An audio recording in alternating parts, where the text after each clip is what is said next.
Hello everyone, Rapen's the Turtle here, and today I'll be showing you how to make this DIY and inexpensive desktop bubble cloner from only these 6 parts that you see before you.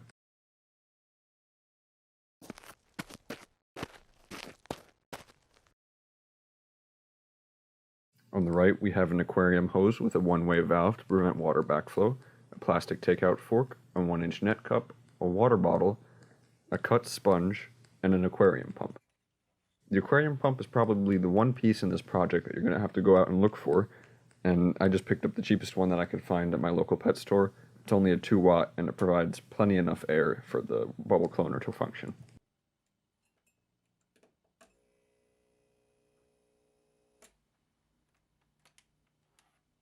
To start off, you're going to want to cut your water bottle just over halfway up the bottle.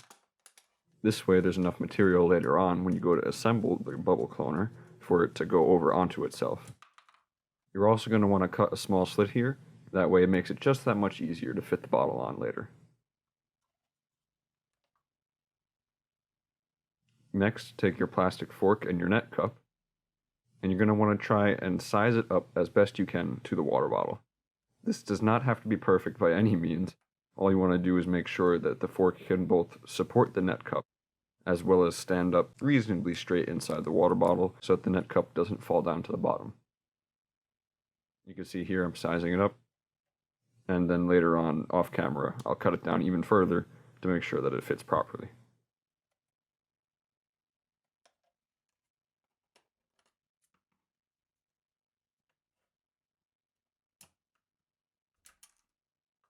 Oop, let me fix that one piece that didn't cut all the way.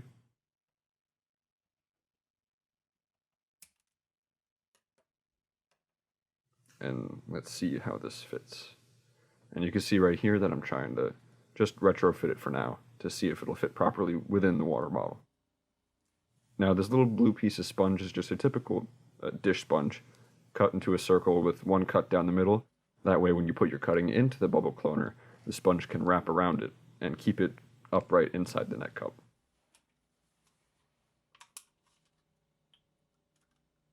Here I'm trying to assemble the bottle, and remember that slit that we cut in the bottom from before? Well, just push that in and the top should fit right on. Here's the air hose. Now I'm just going to run it down into the bottle to see if it's long enough and then tape it into place along the side so it doesn't move back and forth when the bottle is sitting on the desk.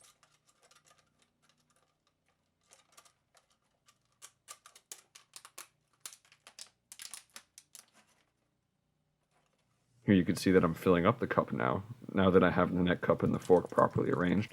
And you want to make sure that the water level is just high enough so that it won't be saturating your sponge when it's there, but the cutting will be able to touch the water level. So eyeball it as best you can.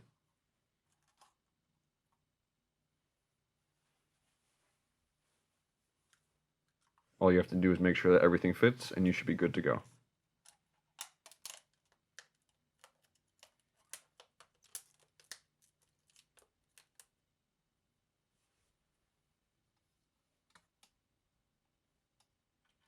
Here you can see that it's bubbling away, and you don't really need an air stone. You could get one if you want to, but in this small of a bottle, it's not really worth the time.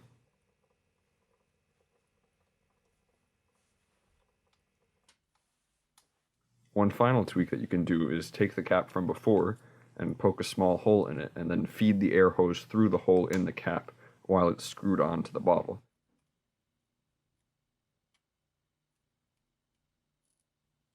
This way you minimize the amount of humidity that escapes the bottle when the air pump is running, and your cutting would probably appreciate that considering the amount of stress it's going to be going through.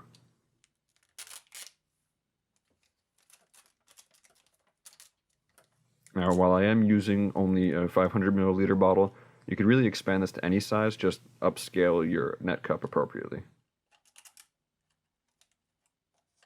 I just find that the smaller size is more convenient for my use, as I'm usually dealing with smaller cuttings trying to downsize my plants.